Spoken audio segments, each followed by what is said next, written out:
ಧರ್ಮಸ್ಥಳ 2023ರಲ್ಲಿ ಬಹಳ ದೊಡ್ಡ ಚರ್ಚೆಗೆ ಬಂತು. ಇಡೀ ದೇಶದಲ್ಲಷ್ಟೇ ಅಲ್ಲ, ಇಡೀ ಜಗತ್ತಿನಲ್ಲಿ ಚರ್ಚೆ ಆಯಿತು. ಸೊ ಒಂದು ದೊಡ್ಡ ಅಪಪ್ರಚಾರದ, ಅವಮಾನದ, ಕೆಡಿಸುವಂಥ ಒಂದು ದೊಡ್ಡ ಷಡ್ಯಂತ್ರ ನಡೀತು. ಸಾವಿರಾರು ಹೆಣಗಳನ್ನು ಧರ್ಮಸ್ಥಳ, ಉಜಿರೆ ಈ ಭಾಗದಲ್ಲೆಲ್ಲ ಹೂತಿದ್ದಾರೆ. ಸಾವಿರಾರು ಹೆಣ್ಣು ಮಕ್ಕಳನ್ನ ರೇಪ್ ಮಾಡಿದ್ದಾರೆ, ಕಿಡ್ನ್ಯಾಪ್ ಮಾಡಿದ್ದಾರೆ, ಕೊಲೆ ಮಾಡಿದ್ದಾರೆ, ಅಲ್ಲೇ ಹೂತಿದ್ದಾರೆ ಅಂತನ್ನುವಂಥ ಆರೋಪ ಮಾಡಿ ಒಂದು ಕ್ಯಾರೆಕ್ಟರ್, ಸುಳ್ಳು ಕ್ಯಾರೆಕ್ಟರನ್ನ ನಿರ್ಮಾಣ ಮಾಡಿದ್ರು.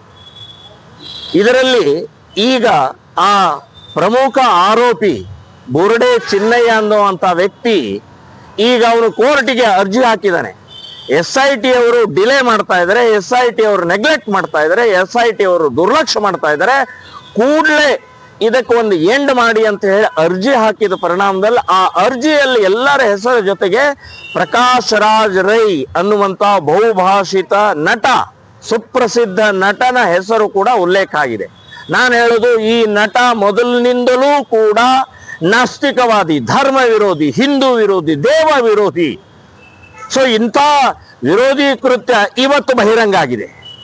ಸೊ ಆ ಬಹಿರಂಗ ಆದಂಥ ವ್ಯಕ್ತಿಯ ಹೆಸರು ಉಲ್ಲೇಖ ಆದ ಮೇಲೆ ನಾನು ಹೇಳೋದು, ಸರ್ಕಾರ ಇದನ್ನು ಹಿಂದೆ ಮುಂದೆ ನೋಡೋಕೆ ಹೋಗ್ಬೇಡಿ. ಬಹಳ ದೊಡ್ಡ ನಟ ಇರಬಹುದು, ಅವನು ಸಿನಿಮಾ ಚಿತ್ರದಲ್ಲಿ ನಟ ಇದ್ದೇನೆ, ಆದರೆ ವಾಸ್ತವಿಕವಾಗಿ ನಮ್ಮ ಪುಣ್ಯಕ್ಷೇತ್ರದ ಅವಮಾನ ಮಾಡಿದ್ದಾನೆ, ಅಪಪ್ರಚಾರ ಮಾಡಿದ್ದಾನೆ.